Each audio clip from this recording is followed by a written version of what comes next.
Hello, my name is Will. Can you tell me your name, please? My name is Huy. And can I see your identification? Here you are. Okay, thank you very much. Now, in this first part, I'd like to ask some questions about yourself. So, to begin with, can you tell me, is there anything you would like to change about the traffic in your area? I wish my area had better public transportation because right now, most people use their own cars or motorbikes, which makes the traffic jams very common during rush hours. I'd also love to see the traffic lights better coordinated so we don't have to stop so often. If these changes were made, traveling would be a lot easier. Are there a lot of crosswalks around the place where you live? Yes, there are quite a few crosswalks in my neighborhood, especially near schools and shopping centers. But many drivers don't stop for pedestrians, so you still have to be really careful when crossing the street. Crosswalks are helpful, but they would work better if everyone followed the rules. Would you prefer to play in a personal garden or public garden? I'd rather play in a public garden because it's larger and usually has more things to do. Plus, I like meeting new people there, which makes the whole experience more fun. How are the parks today different from those you visited as a kid? Nowadays, parks are better looked after and often have new features like jogging tracks, exercise stations, and safer playgrounds. When I was little, parks were simpler and didn't have as much equipment or modern designs. What do you like to do when visiting a park? I usually go for a walk or a run to enjoy the fresh air. After that, I like to sit on a bench to read a book or listen to music. It helps me relax and recharge. Would you like to play in a public garden or park? Yes, absolutely. It's a good way to stay active and social. I enjoy playing badminton or throwing a frisbee around with friends. The open space and lively atmosphere make it a great place to spend time. What color makes you uncomfortable in your room? I feel quite uneasy with bright neon colors like neon green or vivid pink because they can be really distracting. I prefer softer, calmer shades in my room so I can relax and focus. What colors do your friends like most? Most of my friends seem to like neutral or pastel colors such as beige, light blue, or soft pink. They say these shades go well with any decor and create a cozy atmosphere. What's the color you dislike? Why? I'm not a big fan of dark brown. It makes the space feel a bit gloomy to me. I prefer lighter shades that give the room a brighter and more open look. What's your favorite color? My favorite color is blue because it reminds me of the sky and the ocean. It gives me a peaceful feeling and helps me stay calm. Now, I'm going to give you a topic, and I'd like you to talk about it for 1 to 2 minutes. Before you talk, you'll have 1 minute to think about what you're going to say, and you can make some notes if you wish.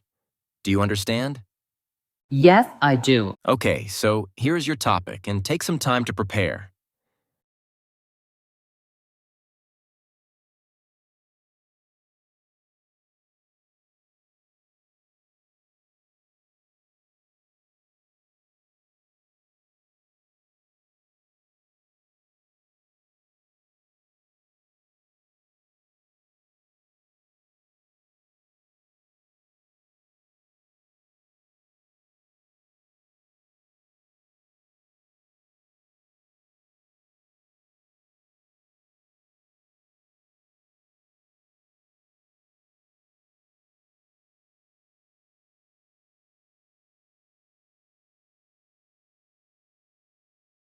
Okay?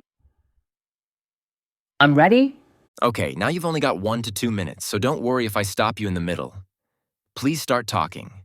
As my memory serves me right, this happened about 2 months ago. I was at a local coffee shop, sitting at a corner table near the window, enjoying my afternoon coffee and reading a book.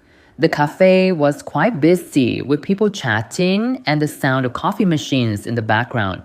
The stranger A young man sitting at the table next to mine was having a rather animated conversation on his phone.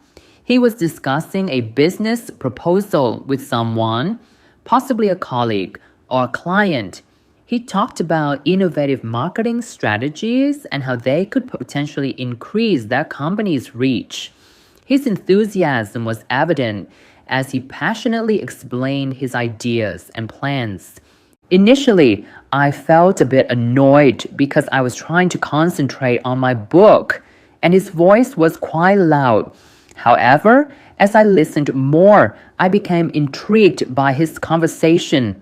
His passion and confidence were inspiring, and I found myself admiring his dedication to his work.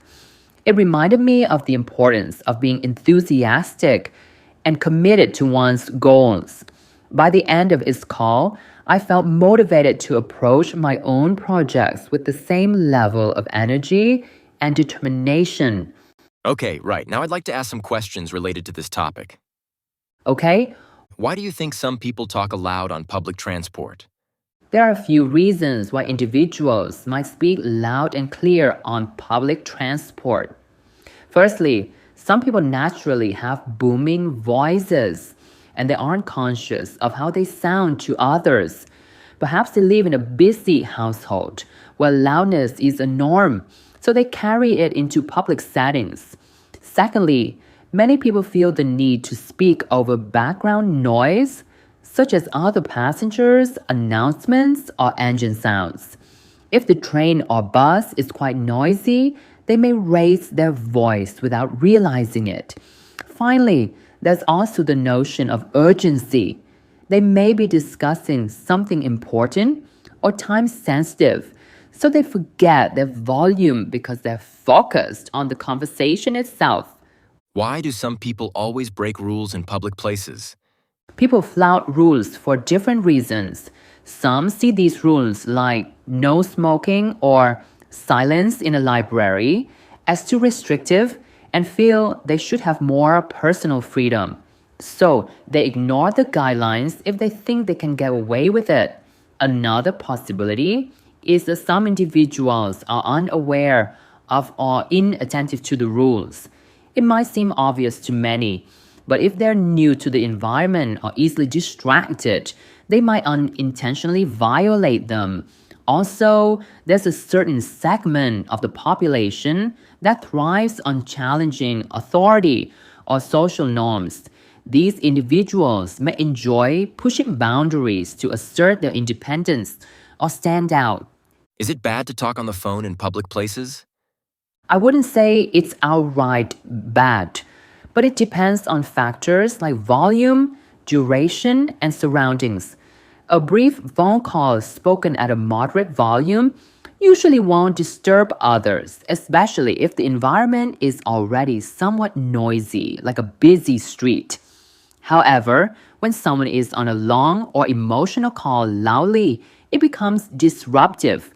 In quieter areas, like a library or a hospital waiting room, even a small amount of noise can be annoying or intrusive. So common courtesy suggests that if we need to make or take a call, we should keep it short and discreet. Ultimately, it's about being considerate of the people around us.